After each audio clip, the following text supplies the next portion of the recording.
बिस्मिल्लाहिर्रहमानिर्रहीम। अस्सलाम वालेकुम नाज़रीन इकराम एंड वेलकम टू खोजी पॉइंट यूट्यूब चैनल। नाज़रीन इकराम, जैसा कि आप सब दोस्त जानते हैं कि पाकिस्तान ने अपने मुल्क के अंदर 5th generation stealth fighter jet बनाने के लिए काम का आगाज कर दिया है। दोस्तों, जिस साल पाकिस्तान ने 5th जनरेशन फाइटर जेट बनाने का ऐलान किया, उसके एक साल बाद तुर्की ने भी अपने 5th जनरेशन फाइटर जेट को बनाने का ऐलान किया। दोस्तों, तुर्की की जानिब से अपने 5th generation stealth fighter jet का ढांचा दुनिया के सामने पेश कर दिया गया, लेकिन पाकिस्तान के 5th जनरेशन फाइटर जेट के हवाले से कभी कभार ही कोई न्यूज निकल कर सामने आती है। लेकिन पिछले चंद माह में पाकिस्तान के 5th जनरेशन फाइटर जेट के हवाले से काफी कुछ देखने और सुनने को मिल रहा है। दोस्तों, इस हवाले से एक नई और बड़ी खबर निकल कर सामने आई है। दोस्तों, किसी भी फाइटर जेट में रेडार, सेंसर और वारफेयर सिस्टम बहुत ही ज्यादा अहमियत के हामिल होते हैं, लेकिन अगर फाइटर जेट के एयरफ्रेम के बिना इस साजो सामान को देखा जाए तो ये एक ढेर की शक्ल में ही पड़ा हुआ नजर आएगा।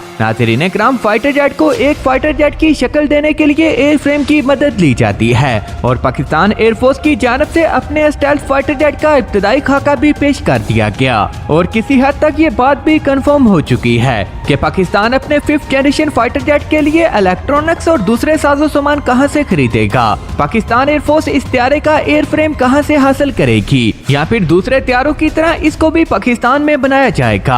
आज इन तमाम बातों को इस वीडियो में तफसील के साथ देखेंगे। लेकिन दोस्तों, वीडियो की मजीद तफसीलात में जाने से कबल आप तमाम दोस्तों से गुजारिश है कि हमारी इस वीडियो को आखिर तक जरूर देखिएगा। नीज आप हमें फेसबुक और इंस्टाग्राम पर भी फॉलो कर सकते हैं, लिंक आपको डिस्क्रिप्शन में मिल जाएगा। मोअज़्ज़ज़ दोस्तों, किसी भी फाइटर जेट का एयरफ्रेम एक मेन स्ट्रक्चर होता है और इसी स्ट्रक्चर के अंदर गैजेट्स और इंजन को नस्ब किया जाता है। एयरक्राफ्ट को बनाने के लिए एरोस्पेस इंजीनियर्स की जरूरत पड़ती है, जो कि फाइटर जेट के एयरफ्रेम को इस तरह से बनाते हैं कि फाइटर जेट के फ्रेम के अंदर तमाम इक्विपमेंट्स को रखा जा सके और इसमें डायनामिक्स मटेरियल्स और टेक्नोलॉजीज के अलावा दूसरी बहुत सी खुसूसियात को शामिल करते हैं। इसके साथ साथ इंजीनियर्स की जानिब से किसी भी फाइटर जेट को इस तरह से डिजाइन और डेवलप किया जाता है कि वो फाइटर जेट कम से कम 70 से 80 सालों तक किसी भी एयरफोर्स की जरूरियात को पूरा कर सके। और इस फाइटर जेट में इतनी स्पेस भी रखी जाती है कि आने वाले वक्त में इस फाइटर जेट को अपग्रेड करने की जरूरत पड़े तो उसी एयरफ्रेम में जरूरियात के मुताबिक बहुत सी चीजों को निकाला और डाला जा सके। एयरफ्रेम को बनाते वक्त तमाम चीजों के अलावा सेफ्टी पर भी खासा ध्यान दिया जाता है।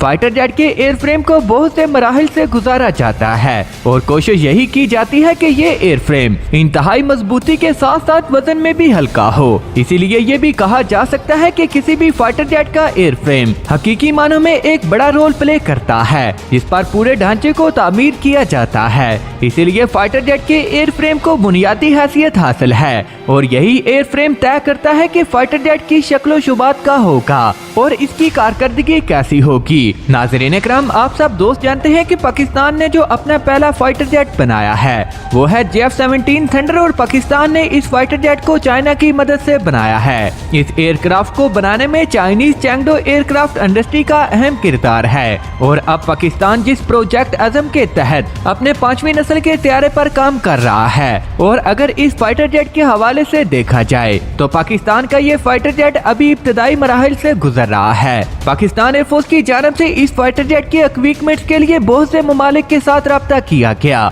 मगर पाकिस्तान की जानिब से पाकिस्तान के 5वीं नस्ल के लड़ाका तैयारे के एयरफ्रेम के हवाले से अभी तक कोई भी खबर निकल कर सामने नहीं आई और न ही कभी पाकिस्तान के 5th generation stealth fighter jet के एयरफ्रेम को खबरों में डिस्कस किया गया। आखिर क्या वजह है कि पाकिस्तान एयरफोर्स अपने 5वीं नस्ल के लड़ाका तैयारे के एयरफ्रेम के लिए क्या कर रही है, या फिर इसको बनाने के लिए बाद में सोचा जाएगा। दोस्तों, पाकिस्तान के 5th जनरेशन फाइटर जेट के लिए ये खबर कंफर्म और पक्की है कि चाइनीज एविएशन इंडस्ट्री कॉर्पोरेशन और PSE कामरा के दरमियान अभी हाल ही में एक मुआहदे पर दस्तखत किए गए। दोस्तों, इस मुआहदे के तहत PSE कामरा और चाइना मिलकर इस एयरक्राफ्ट के लिए वेपन और टेक्नोलॉजीज को डेवलप करेंगे और ये काम मुकम्मल तौर पर पाकिस्तान PSE कामरा में किया जाएगा। दोस्तों इस बात से साफ जाहिर है कि पाकिस्तान अपने 5वीं नस्ल के लड़ाका तैयारे को मकामी तौर पर बनाने का इरादा रखता है, चाहे इसके लिए कुछ दूसरे ममालिक की मदद भी लेनी पड़े। पाकिस्तान एयरफोर्स की जानब से ये पहले ही तय कर लिया गया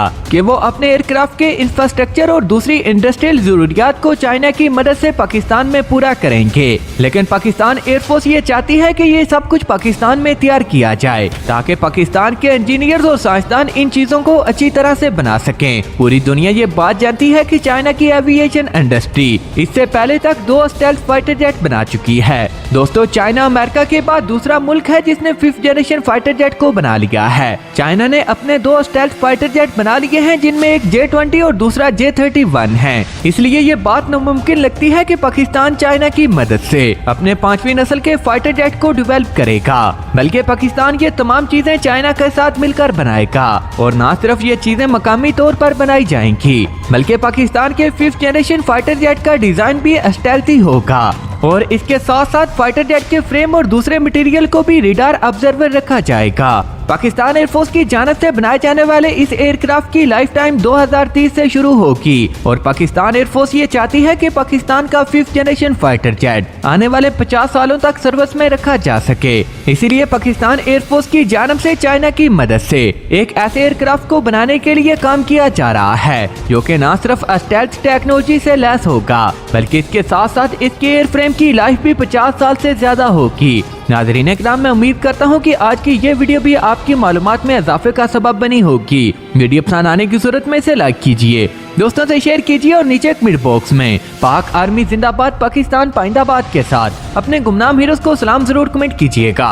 नाज़रीन इकराम, मजीद ऐसी वीडियोस को देखने के लिए हमारे चैनल को सब्सक्राइब करते हुए साथ में मौजूद बेल के आइकन पर भी क्लिक कर लें ताकि आपको हमारी हर नई आने वाली मालूमात पर मबनी वीडियो का नोटिफिकेशन बर वक्त मिल सके। नाज़रीन इकराम, मिलते हैं किसी अगली वीडियो में, तब तक के लिए अल्लाह निगहबान।